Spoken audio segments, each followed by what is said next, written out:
Nou ja, we zitten natuurlijk een beetje op een grens met grens. Dus is het des te mooier denk ik om te laten dat Friesland hier start. We zijn hier op het station in Boetenpost, waar ik al bijna zo'n hier dit stationscafetaria Stationscafetaria de Oriënt. We zijn een tijdlang via social media in contact kwam met Praat met Friesk.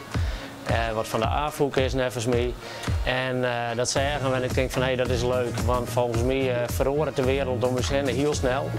Maar we in een prachtig mooi stuk Nederland waar we best trots op wezen kunnen en wat we dan ook nevens de taal die erbij uitdragen kunnen. En dat kan heel mooi op deze manier. Ja, je meldt gewoon wat je graag wil en dan maak je samen even een plan van goh, we willen nieuwe vlaggen met een Friese tekst, etc. En dan wordt er even jongen dat binnen de mogelijkheden past en dan komt dit tot uiting, zeg maar. We zijn echt een woordping.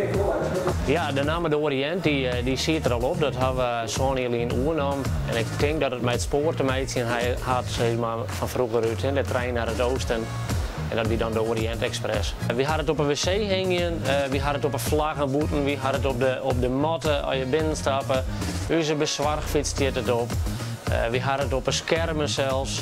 We hadden het bij onze afvalmeubelen, waar we hun zien laten waar het afval heen kan. Prima. Ja, er ben natuurlijk een prutte mensen die zeggen het net, maar er ben ik een hele prutte die verbeteren hun Fries op deze manier even, of die beginnen met Fries leren. Dus dat is best wel leuk om te zien. Ja.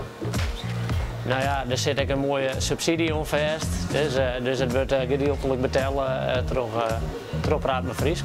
Nou ja, zie je contact met Praat met Friesk en pas die huisstijl er enigszins op on en draag u dat we Fries binnen en dat we er trots op binnen.